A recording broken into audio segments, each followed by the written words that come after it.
شروع اللہ کے نام سے جو بڑا مہربان اور نہایت رحم کرنے والا ہے۔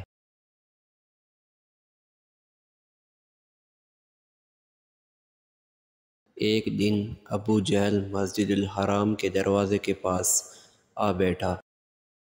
پیغمبر کریم صلی اللہ علیہ وآلہ وسلم مسجد سے باہر تشریف لائے تو وہ اپنا ہاتھ آستین سے باہر لایا اور کہنے لگا، یا محمد صلی اللہ علیہ وآلہ وسلم، بتائیے میری مٹھی میں کیا ہے؟ اگر آپ صلی اللہ علیہ وآلہ وسلم نے صحیح جواب دیا تو میں اپنے ساتھیوں سمیت آپ صلی اللہ علیہ وآلہ وسلم پر ایمان لے آؤں گا۔ حضور صلی اللہ علیہ وآلہ وسلم نے فرمایا، تیرے ہاتھ میں ایک ڈبیا ہے جو ٹاٹ میں لپٹی ہوئی ہے۔ اس ڈبیا کے اندر 3 موتی ہے، ان میں سے ایک سوراخ شدہ ہے، دوسرا آدھا سوراخ شدہ اور تیسرا بغیر سوراخ کے ہے۔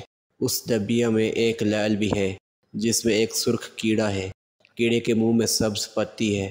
ابو جہل کہنے لگا، یہ سب تو ٹھیک ہے، لیکن سرخ کیڑے اور سبز پتے کا کیسے علم ہوا؟ آپ صلی اللہ علیہ وآلہ وسلم نے فرمایا، لال کو توڑ دو، معلوم ہو جائے گا۔ ابو جہل کہنے لگا کہ میں اس قیمتی لال کو کیسے توڑ دوں؟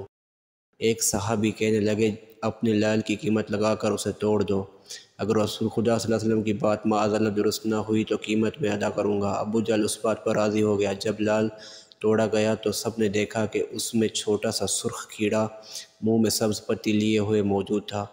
رسول صلی اللہ علیہ وآلہ وسلم نے اس کیڑے سے دریافت کیا کہ تم کب سے اس لال میں ہو؟ کیڑے نے پہلے آپ صلی اللہ علیہ وسلم کی خدمت میں سلام عرض کیا، پھر کہنے لگا، مجھے نہیں معلوم، لیکن اللہ تعالیٰ مجھے روزانہ 3 سبز پتی عطا فرماتا ہے۔ آپ صلی اللہ علیہ وسلم نے فرمایا، تیرا ذکر اور تسبیح کیا ہے؟ کیڑا کہنے لگا، خدا نے مجھے روزانہ 10 مرتبہ آپ صلی اللہ علیہ وسلم پر درود بھیجنے کا حکم دیا ہے، جس کی برکت سے وہ مجھے روزی دیتا ہے۔